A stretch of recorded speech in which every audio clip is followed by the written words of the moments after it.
And welcome into the Rowdy Studios with Buzz Cutler. I'm Bass Masters, and in between us, Jenna Poppy Fryer of the Associated Press.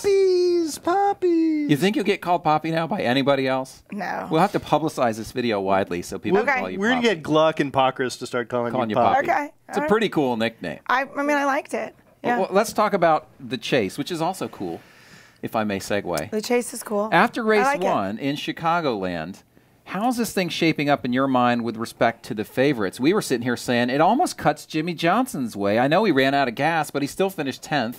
And a lot of the other favorites, Kyle Busch, Jeff Gordon, had problems. Indeed, they did. I think that it's not really going to affect Kyle or Jeff because I think that their teams are good enough that they're going to be just fine.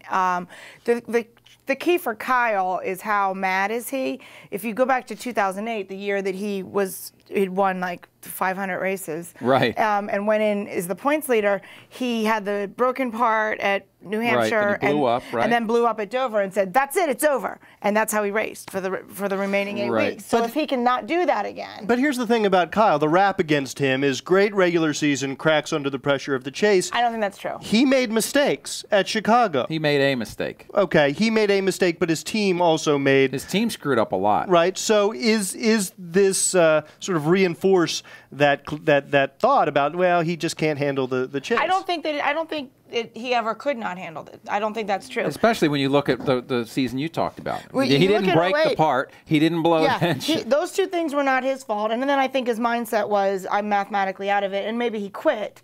But I think that if you look back at it, I think that he went in 07, his last year with Hendrick Motorsports, he was 10 points out going into Kansas, and Junior ran him over, and then he got wrecked the next week at Talladega. That ended that. Last year, Rudiman at Kansas, I mean, he has fallen into things that are of not, I mean, yeah, sometimes you make your own bed with the Rudiman thing. Exactly. But, you know, so I don't think he can't handle it. I think that things happen that sort of get him behind, and then maybe he's just gets resigned to it. Well, it's also, I think, a little bit. But he's different now. I agree with you. I think he's different, and I think that's where it comes into play. Not so much like, oh, he's not going to make the mistakes, but rather he's going to play more of a role of a leader. Yes. When the team makes those mistakes, he's going to help pull them together and make sure that doesn't happen at New Hampshire, and that's why I think that's a critical race for that team.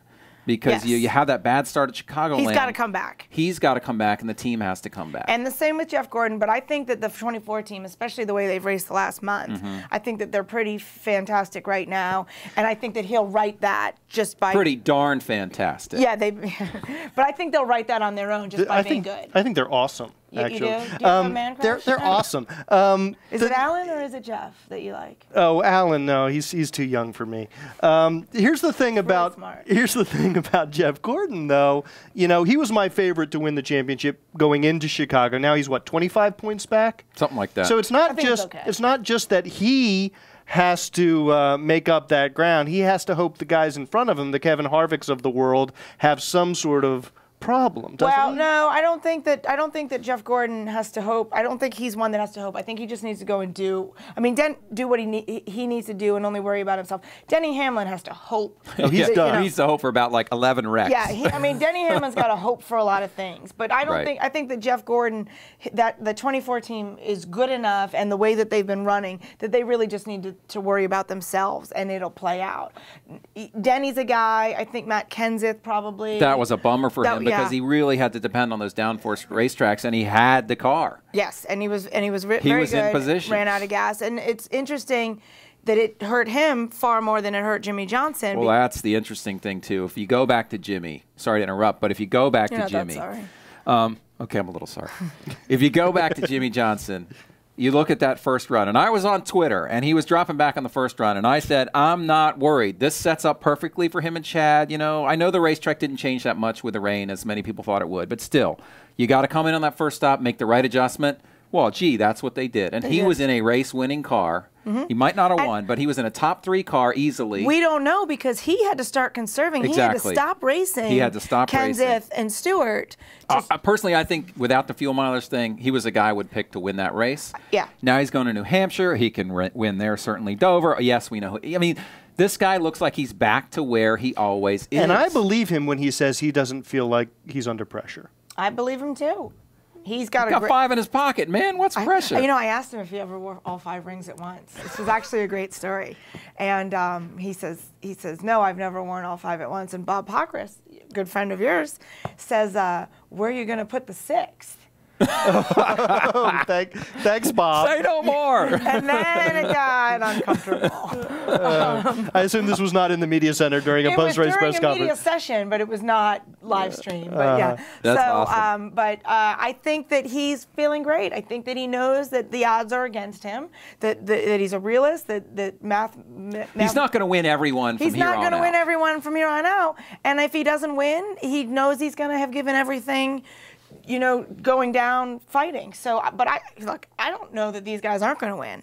There's 6. They've already got the 5. They don't have to win 6 in a row because they've already won 5 in a row. But they could. They don't have to go out and win 6 in a row. They have to go out and win 1. Yes. And who would you rather have trying to win it than Jimmy Johnson? Agreed. And that other guy, Chad. Knaus. Yeah. Oh yeah, him. Shouldn't it really be Knaus? Yeah, Chad Knaus. Yeah. Chad Knaus. The K is silent. You know what's interesting? That I've been here like 5 hours now. Parks and Handicap, probably going to be towed. You guys have not mentioned Dale Jr.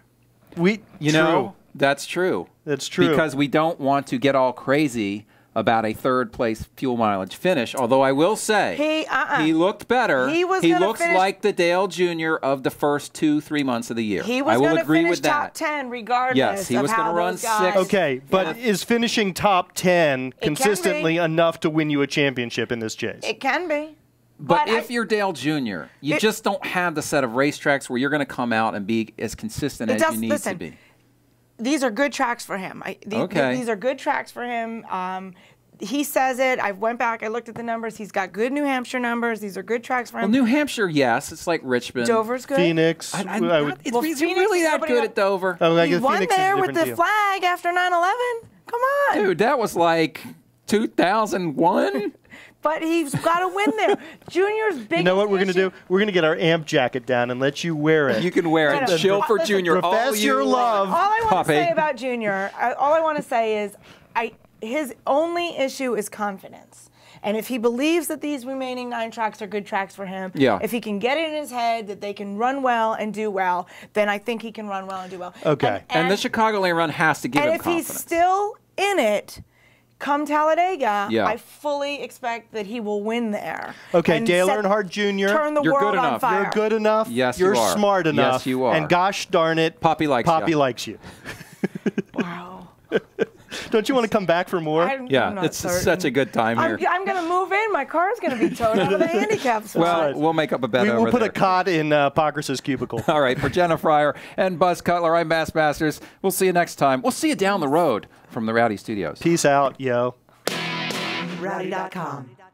Don't do that, because in England, that's really rude. We're not in England. Well, some What, people in England might be watching you want to our talk video. F1 now? Let's talk cricket. Say it like it is. Say what like it is? Rowdy.com.